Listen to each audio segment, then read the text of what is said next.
Seguimos en La Mira, como les anunciábamos, con el periodista y politólogo Claudio Fantini. Claudio, gracias por estar. No, Gabriel, muchas gracias a vos por invitarme, un gusto. Fito. ¿Qué tal? ¿Todo bien? Bien, un gustazo estar acá con Claudio y Fede. Claudio, hemos visto acá en Uruguay, sí, en Argentina también, ¿no? Por televisión, cómo se afanaban, por usar una palabra, digamos, académica, ¿Cómo no? En bolsas el gobierno kirchnerista, plata que es. Sin embargo, la gente optó por cambiar. Le dijo que no a Macri por ahora. Parece ser que las elecciones van a confirmar lo que indicaron las PASO, ¿no? Pero ¿qué pasa? Bueno, yo creo, Gabriel, que en la Argentina nadie gana una elección, sino que hay otro que la pierde. Uno de los problemas que tienen los líderes cuando llegan al gobierno, o sea, cuando se convierten en gobernantes, es confundir con una victoria propia lo que ha sido un fracaso de otro. En el caso de Macri, cuando se convirtió en jefe del gobierno porteño, fue el fracaso de Ibarra. Iba a llegar a esa jefatura aquel que estuviera parado en la vereda por donde pasaba la ola que provocó el naufragio del líder caído en ese momento. Lo mismo lo llevó a Macri a la presidencia. Lo había posicionado la propia Cristina Kirchner. Cristina le tenía pánico a enfrentarse con Sergio Massa. Sergio Massa la había derrotado en una legislativa que le impidió a ella reformar la Constitución para volver a ser candidata. Entonces, ella estaba obsesionada con evitar una elección con Massa, entonces lo posicionó a Macri. Por lo tanto, fue Macri el que estaba parado en el lugar por donde pasó la ola que levantó el naufragio del kirchnerismo. Y ahora es Alberto Fernández con Cristina al lado los que están siendo alzados por esa ola y la van a surfear aparentemente hasta llegar al gobierno, y a esa ola la produjo el evidente naufragio de Macri, que tiene algunos rasgos incluso hasta de patetismo, ¿no? ¿Y vos ves en la dupla Fernández un retorno al kirchnerismo? Yo creo, Gabriel, que puede incluso llegar a ser todo lo contrario. Primero, no está nada dicho, tampoco está dicho que vayan a ganar. Exacto, sí, estamos es la dando Argentina, en la Argentina puede pasar cualquier cosa. Estamos dando por hecho. Pero esa es una bolsa de perros y gatos donde la pelea puede estallar antes de haber llegado a la meta, pero de momento todo parece indicar que van a llegar a la meta, por lo menos la posibilidad es muy grande. Y acá yo parto de dos premisas que uso para analizar la realidad, en particular en la Argentina. Una es que el gobernante es alguien que tiene que elegir a quién defraudar. Gobernar es defraudar a alguien, porque en el ascenso hacia el poder se van asumiendo compromisos. Algunos de esos compromisos van a tener que ser defraudados. Macri tuvo la mala puntería de defraudar a la clase media. La pregunta es, ¿a quién va a defraudar Alberto Fernández? Porque gobernar es defraudar, es una ley de hierro de la política llevada a la enésima potencia en la Argentina.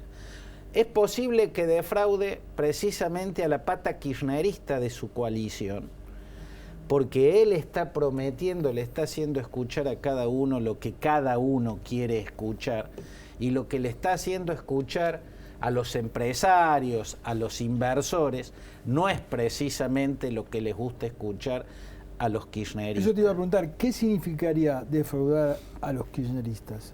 Y hacer un gobierno en el que Alberto Fernández dé rienda suelta a su propia concepción de la economía. Alberto Fernández entró al Congreso en el partido de Domingo Cavallo, ¿no? Él entró al escenario grande de la política en el partido de Domingo Cavallo, era cabalista, ¿no? Estuvo en el gobierno de Néstor Kirchner en el momento en que Néstor Kirchner atinadamente se obsesionaba por mantener los superávits gemelos, como los llamaba, ¿no?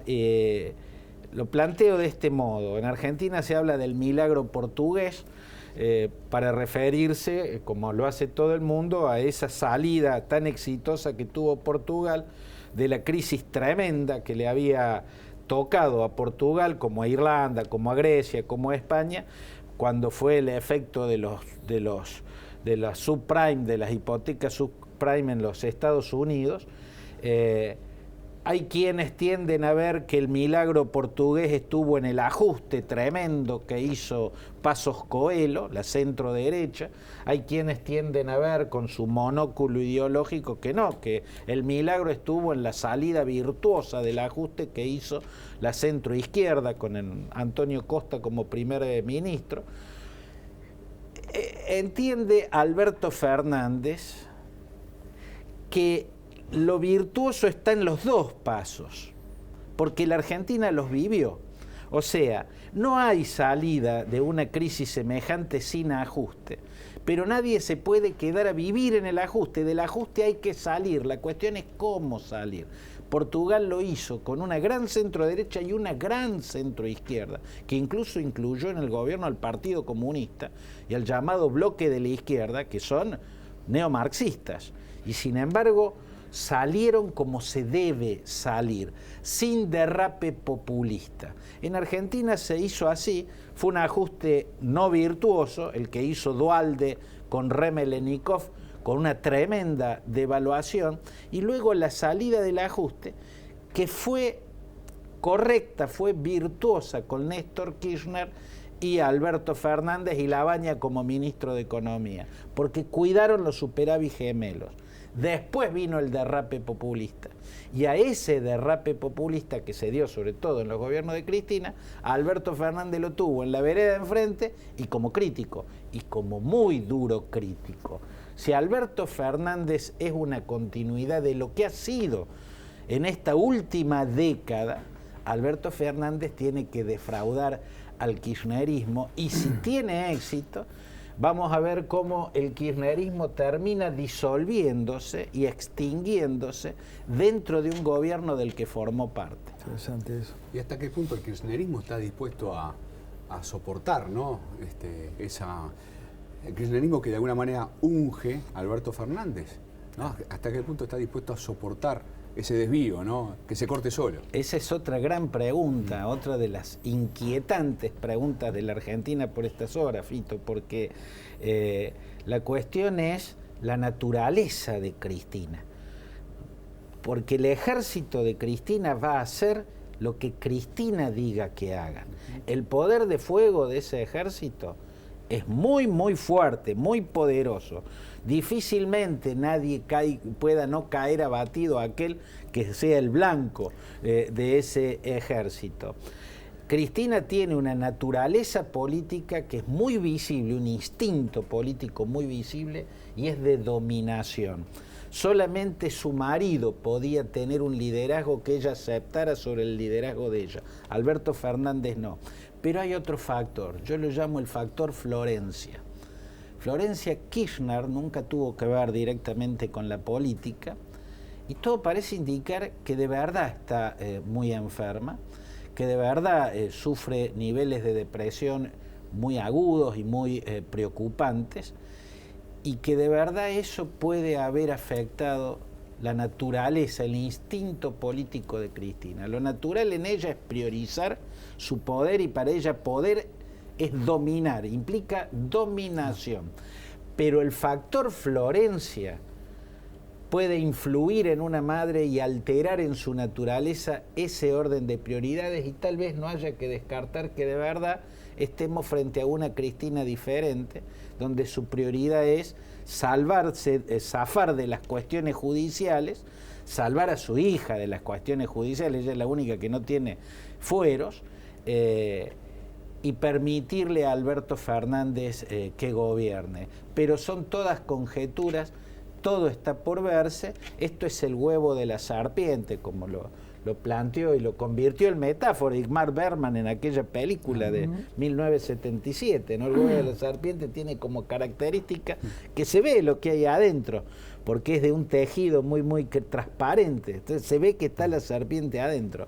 Bueno, en la fórmula que encabeza Alberto Fernández se ve que está Cristina adentro. Es como un caballo de Troya, pero de cristal. Se ve el ejército que va oculto y que quiere hacer la ocupación. Por eso todo depende de que la naturaleza de Cristina haya cambiado por las circunstancias muy fuertes que le tocó vivir y que está viviendo en el orden familiar. Fede. ¿Hay un escenario en el cual, o qué grado de probabilidad tiene el escenario en el cual Macri no termine su mandato? ¿Hay una posibilidad de eso? Yo creo que sí. Desgraciadamente la hay. Y creo que depende más de Alberto Fernández que de Macri, ¿no? Porque la verdad es que en la sociedad, en la economía, en el sistema financiero, todo está empapado de combustible.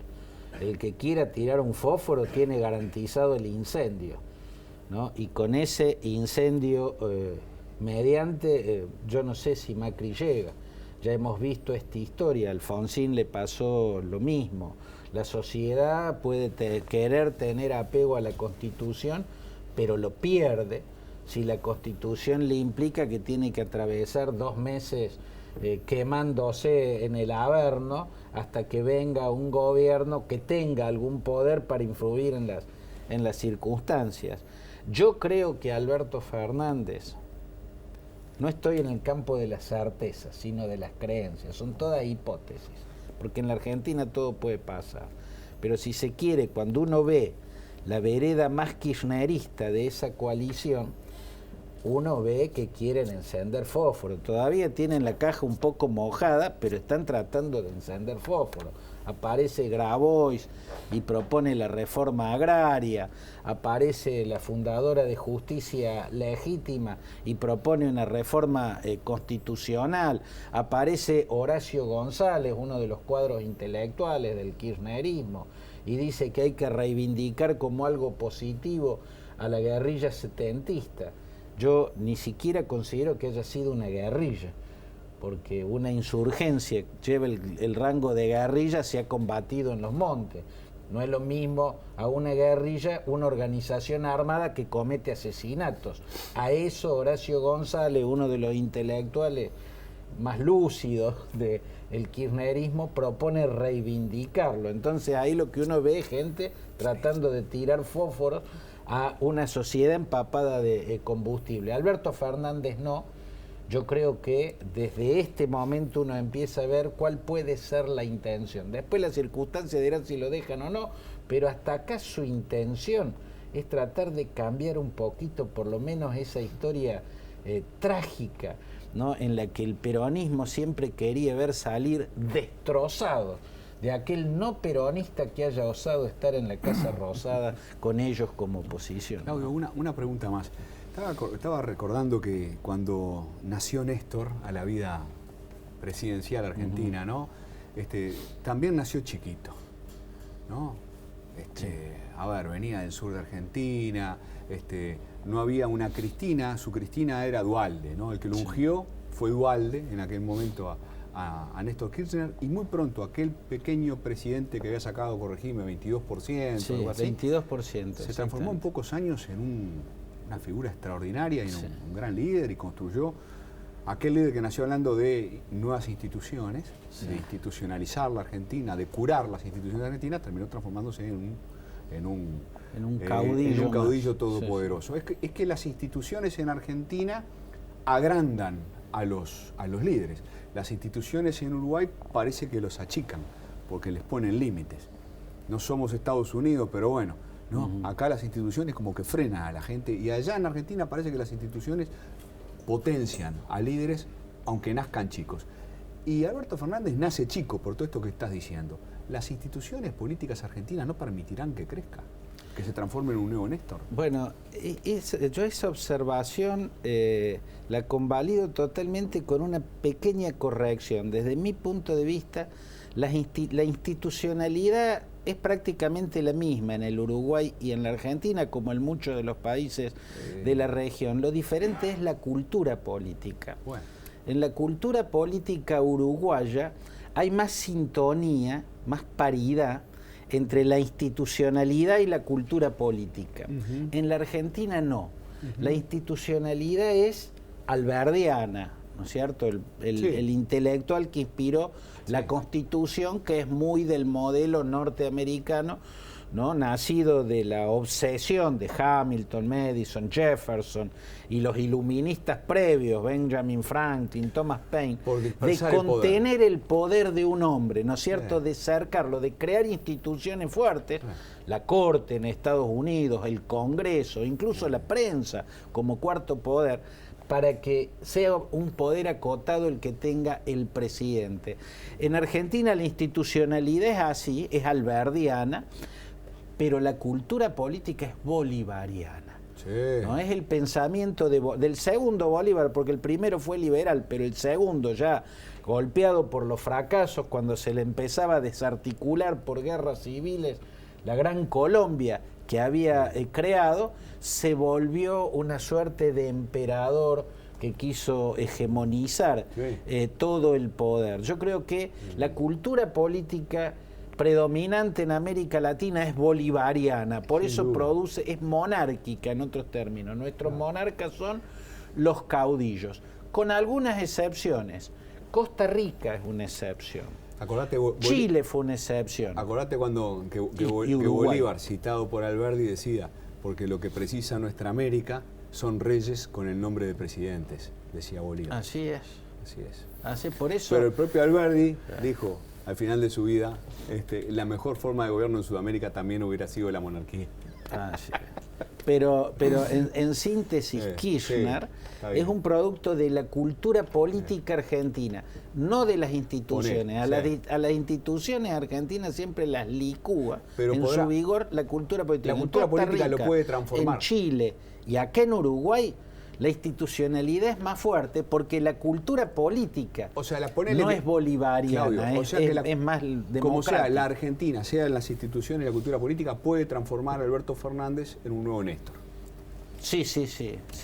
Y es lo que tienden todos, ¿no? Un poco es como en Haití. En Haití el que llega al poder quiere, como los padres fundadores, como Jean-Jacques Dessalines, Alexander Pétion, convertirse en un Napoleón caribeño. Y así ha sido hasta principios del siglo XXI.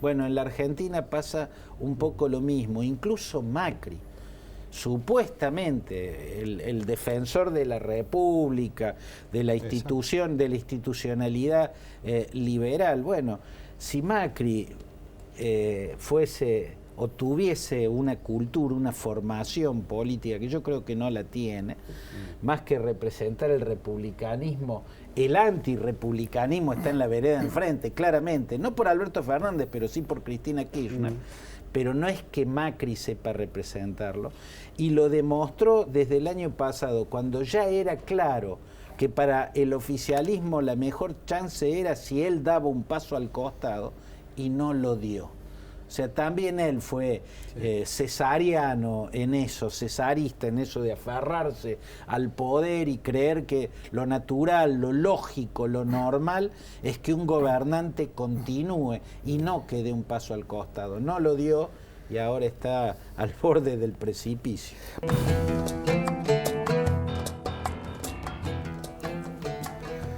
Bien, seguimos en la mira con Claudio Fantini. Claudio, los ataques a los pozos petrolíferos en Arabia Saudita, hay algo que no entiendo muy bien. Trump dice saber quién fue y da a entender que está Irán detrás de esto.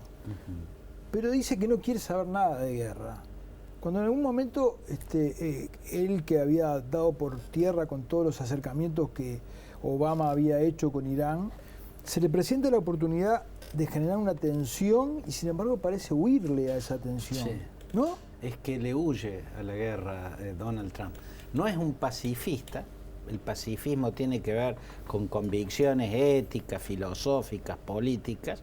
Él no es un pacifista, pero le tiene fobia a la guerra. Lo que pasa es que para su estrategia de negociación le conviene tener máscara de halcón. Siempre jugó con una máscara de halcón y un discurso belicista, pero en realidad siempre fue absolutamente esquivo a un conflicto bélico, no por pacifismo, repito, sino porque lo ve como algo demasiado engorroso, esos pantanos de los que después no se pueden salir y que le salen demasiado caro a las arcas norteamericanas. Esto es en la visión de Donald Trump. Por eso lo termina perdiendo o sacando, y en buena hora, a John Bolton. Bolton era un guerrero de verdad, un halcón de verdad.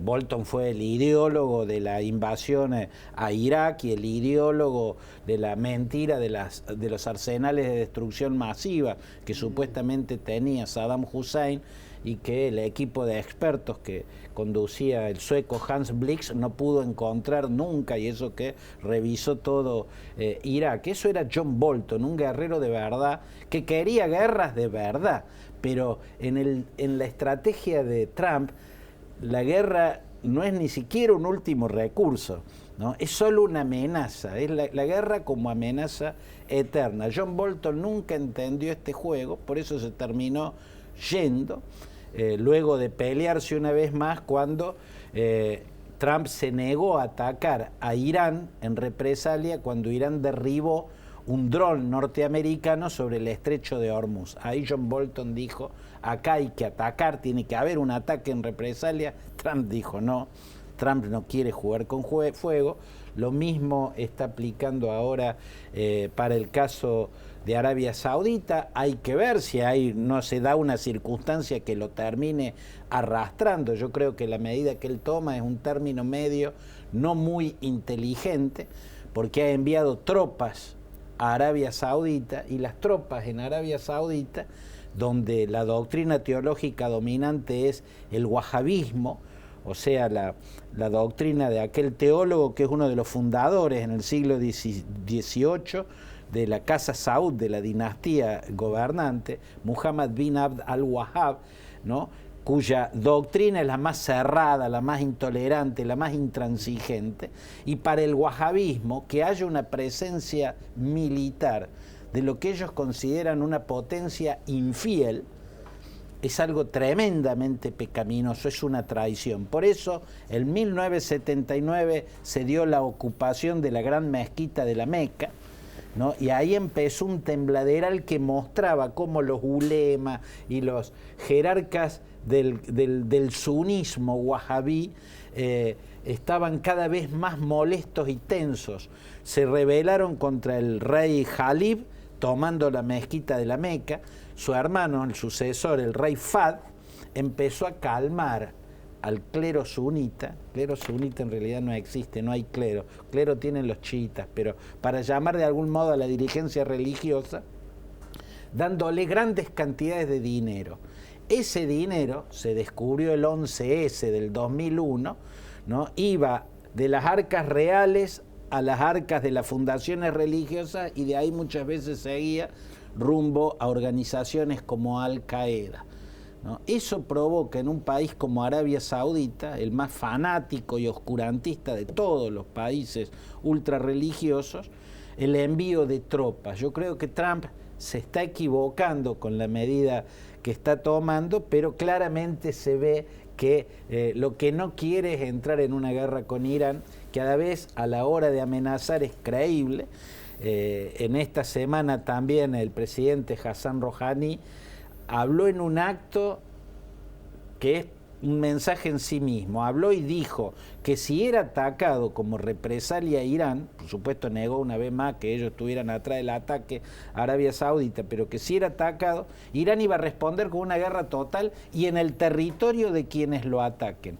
Y lo dijo en el desfile militar que conmemora el comienzo de la guerra Irán-Irak, en 1979, que hay que recordar en una guerra en la cual a Irak, por entonces gobernada por Saddam Hussein, lo apoyaba Estados Unidos, Europa, la Unión Soviética, las dinastías árabes, todos los ricos del mundo. Era un ejército poderoso, armado hasta los dientes, moderno. Irán no tenía nada, y sin embargo 8 años. Y ahí sí que usó armas químicas contra usaron Irán. Armas. Sí Saddam Hussein usó armas químicas contra el Kurdistán iraní. En el norte de Irán hizo estragos estragos con sus armas químicas, el mundo lo protegió, las potencias de Occidente, los países árabes, todos fueron cómplices de Irán, de Irak, con muy poco y nada. Tenían viejos fusiles Mauser los iraníes, no tenían fuerza aérea y sin embargo lograron tomar parte del territorio iraquí, la península de Fao, nada menos. Pero Irán sigue siendo, o es hoy, el principal problema de Estados Unidos en Medio Oriente y Asia Central. En la visión de Donald Trump, sí. Desde mi punto de vista, la teocracia, o sea, un régimen como el iraní, que es una teocracia, es un régimen oscurantista, donde hay facciones fanáticas. Yo incluso no descarto que detrás de este ataque, yo lo que creo descartar es que haya sido el gobierno, el que preside Hassan Rouhani, el presidente.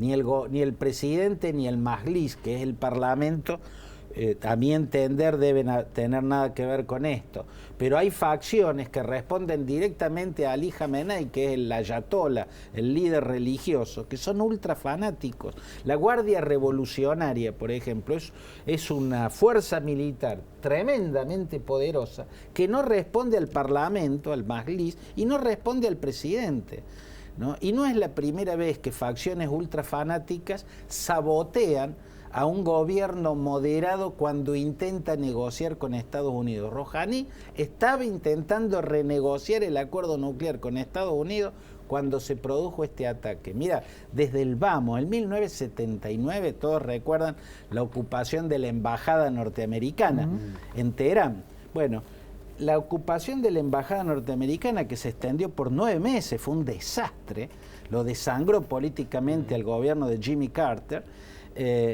se dio para sabotear los contactos que mantenía el entonces primer ministro, que era un moderado, Mahdi Barzagan se llamaba, con Zbigniew Brzezinski, que era el consejero de seguridad nacional del presidente Carter. Brzezinski era toda una celebridad, el ideólogo de la Trilateral Commission, un tipo de mucho peso, ¿no?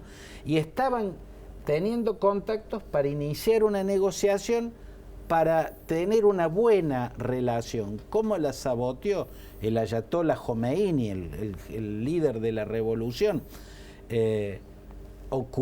Haciendo ocupar por una turba de fanáticos y durante casi todo un año la embajada norteamericana en Teherán. Así está la historia regada. Cada vez que hubo un presidente moderado, Ali Akbar, Hashemi Rafsanjani, Mohamed Khatami, ahora Hassan Rouhani, siempre se producen hechos que yo no descarto sean de esas facciones duras, ¿no? Para tensionar otra vez la para piola. Tensionar y para que no haya acercamientos con Occidente.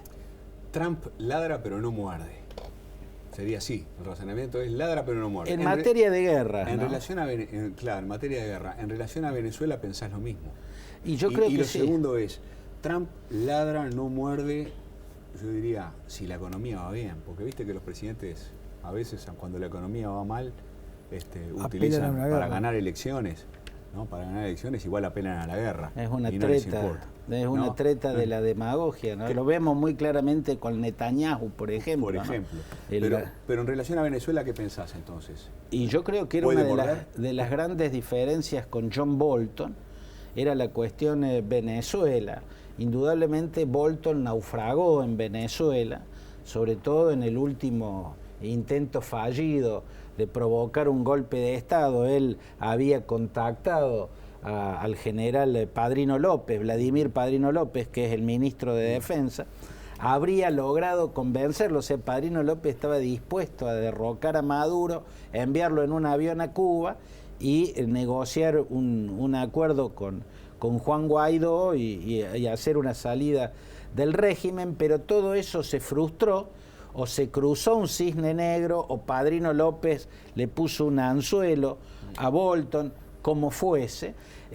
Fue el argumento de Donald Trump para decir, bueno, fracasó una vez más, nunca pudo partir el bloque militar en Venezuela, por lo tanto Bolton ha fracasado. Y Bolton, por su parte, va a decir, no lo dijo, pero si uno lee entre líneas llega a la conclusión que lo que quiere decir es eso. No, lo que pasa es que la acción militar nunca estuvo sobre la mesa de verdad.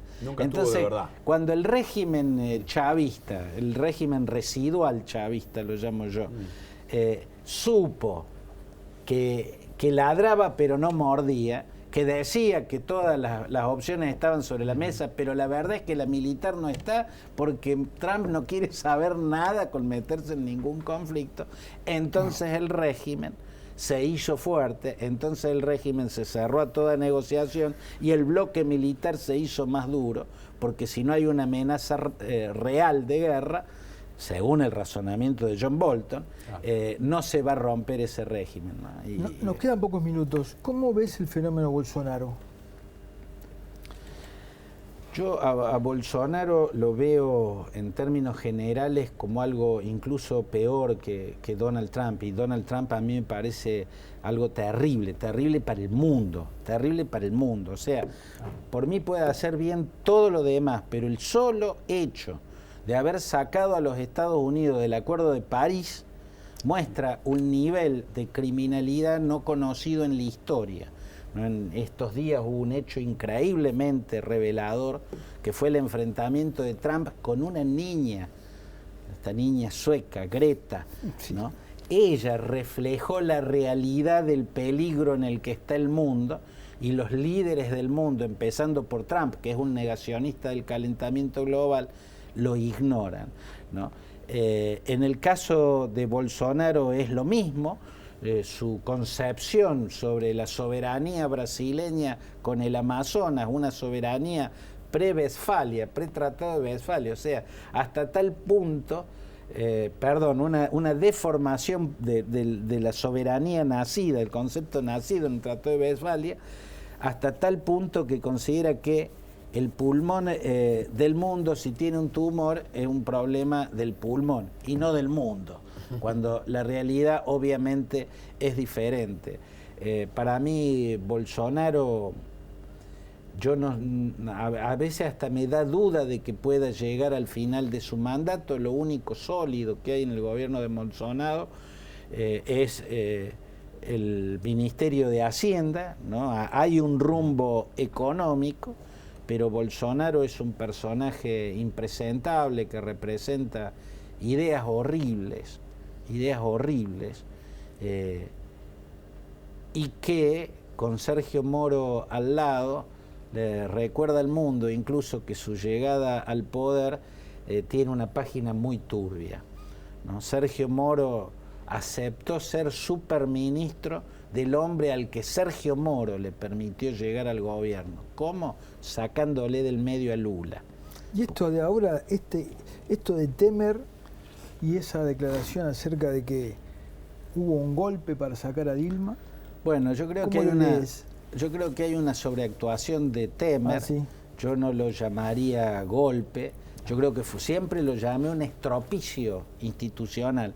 Fue un estropicio institucional urdido por una panda de maleantes salpicados por el mensalao, el petrolao y por todos los escándalos que provoca la financiación ilegal de la política, donde la única que no estaba salpicada era precisamente la presidenta a la que sacaron, y la sacaron por eso, por no estar salpicada. Pero que sea un estropicio institucional no quiere decir que sea un golpe.